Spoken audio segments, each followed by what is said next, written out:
agitated.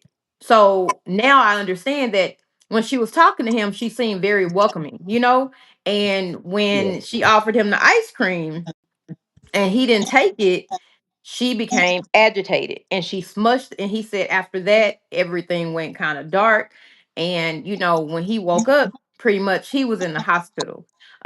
So he did run out of the cafeteria door. Now, skipping to day two, after I found all this out, I asked my mom and my ex-husband, I said, I need y'all to stay at the hospital, right? Don't leave his side. They made sure they kept a tech in there 24 hours because now they were starting to do protocol.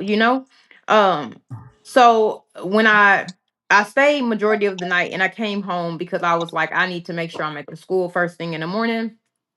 A police officer, the social workers did call a police officer up there, and the police officer did call me while I was at home. My son was asleep, but he said he didn't want to wake Tristan up. So till this day, um the police department and the detectives refuse to question Tristan. I just want that to be, I even Oh asked God. them, why why haven't y'all questioned him? Why haven't y'all got his side of the story? You're asking me, but he can tell you himself. And the detective told me he refused. He was like, we don't need to talk to him. So that was always Wow. weird to me as well. So when I went to the school the next day, um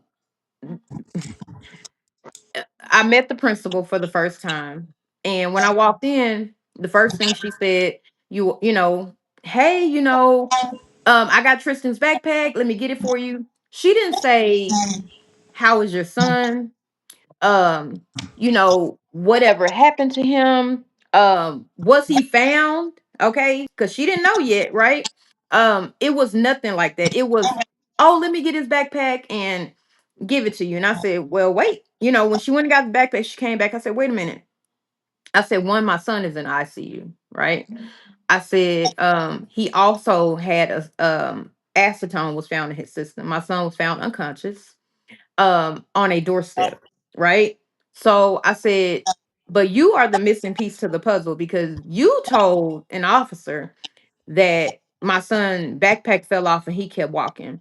My son is 12. I picked him up every day myself from school since he started kindergarten, okay? And never have Tristan just dropped his backpack. And if you got any kids in school, if y'all know how crazy the school pickup line is and school is, you drop a backpack, somebody gonna pick it up. Hey, you dropped Yeah. your backpack. So I told her, I said, will you please show me where he dropped his backpack on the camera before you show me the footage. So she showed me where the door he walked out of and where his backpack um dropped. So I said, okay, roll the footage. Now she told the people, the officers, that he walked off calmly. Boom. When we played the footage, it showed my son walking through the cafeteria 2 to 3 minutes before the bell rung.